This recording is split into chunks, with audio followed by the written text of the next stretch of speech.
एक शिकारी, क्या वो पैदा होता है या उसे बनाया जाता है? सवाल तो यही है। मार्वल के सबसे खतरनाक किरदारों में से एक, क्रेवन द हंटर की इस कहानी में हम यही देखेंगे कि कैसे एक लड़के को एक ऐसे राक्षस में बदल दिया गया जो सिर्फ और सिर्फ शिकार के लिए जीता है। तो चलिए इस अंधेरी और खूनी दुनिया में कदम रखते हैं। यही वो सवाल है जो क्रेवन की पूरी कहानी के दिल में है। क्या वो हमेशा से ऐसा था या फिर दुनिया के जुल्मों ने उसे ऐसा बना दिया? उसकी ये पूरी यात्रा हमें दिखाती है कि कैसे दर्द, नफरत और बेहिसाब क्रूरता एक इंसान को तोड़कर कुछ और ही बना सकती है। तो कहानी हमें ले चलती है युवा सर्गेई क्राविनोव और उसके सौतेले भाई दिमित्री के पास। ये दोनों अपने पिता निकोलाई की परछाई में जी रहे हैं। और निकोलाई वो सिर्फ एक पिता नहीं है, वो एक बेरहम रशियन मॉब बॉस है जिसकी दुनिया में कमजोरी की बिल्कुल कोई जगह नहीं है। निकोलाई का बस एक ही उसूल था, एक बेरहम फलसफा, सबसे बढ़कर ताकत। और यही वो सिद्धांत था जिसे उसने अपने बेटों के दिमाग में बचपन से भर दिया था। उसकी दुनिया में प्यार और रहमदिली कमजोरी की निशानी थी। और जानते हैं, यही कठोर परवरिश उस एक पल की वजह बनती है जो सर्गेई की जिंदगी हमेशा हमेशा के लिए बदल देता है। घाना के जंगलों में एक शिकार के दौरान रहम दिखाने का एक छोटा सा काम उसकी मौत की सजा बन जाता है। होता यह है कि वो एक शेर पर रहम दिखाता है और बदले में वही शेर उस पर बेरहमी से हमला कर देता है। और इससे भी बुरा, उसका अपना बाप उसे कमजोर होने का ताना देकर वहीं मरने के लिए छोड़ आता है। लेकिन ये अंत नहीं था। शेर के खून और एक रहस्यमयी सीरम के मेल से सर्गेई का मानो पुनर्जन्म होता है। वो कुछ नया, कुछ ज्यादा खतरनाक बन जाता है। इस नए जन्म के साथ सर्गेई के अंदर कुछ अविश्वसनीय शक्तियां जाग जाती हैं।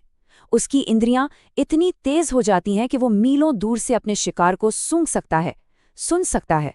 उसकी ताकत, उसकी रफ्तार, सब कुछ सुपर ह्यूमन लेवल पर पहुंच जाता था। वो अब इंसान और जानवर के बीच की एक धुंधली लकीर बन चुका। अब सीधा चलते हैं 16 साल आगे। वो लड़का अब मर चुका है।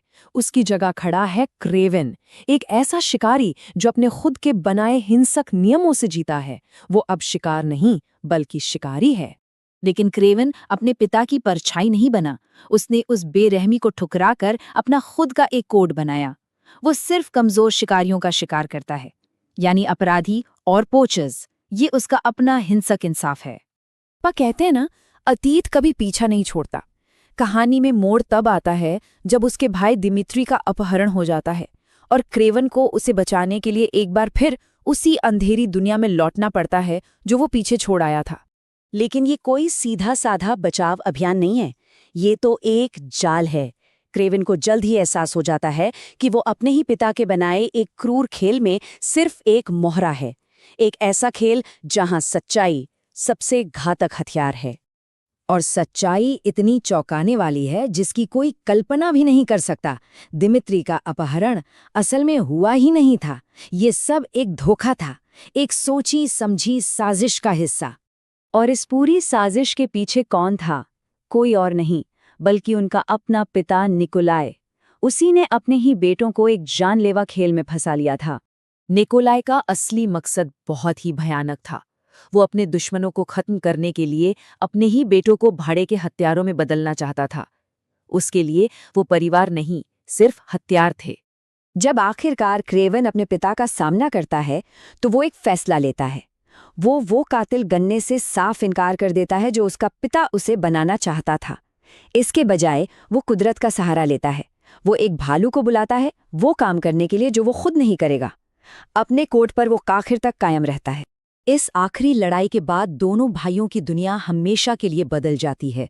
सर्गेई अपनी शिकारी की पहचान को पूरी तरह अपना लेता है, जबकि दिमित्री वो एक बहुत ही अलग और शायद ज्यादा खौफनाक रास्ते पर निकल पड़ता है। दिमित्री, जिसे अब रूप बदलने की ताकत मिल चुकी है, बन जाता है द कमेलियन। वो अपने पिता के पूरे क्रिमिनल एम्पायर को अपने कब्जे में ले लेता है और ये बात उसे सीधे अपने भाई क्रेवन के खिलाफ खड़ा कर देती है। और अंत में सर्गेई अपने पिता की आखिरी विरासत का सामना करता है। वो क्या है? उसी शेर की खाल से बनी एक बनियान जिसने उसे लगभग मार ही डाला था। इस बनियान को पहनकर वो अपने अतीत के हर दर्द को कबूल करता है और पूरी तरह से क्रेवन द हंटर बन जाता है।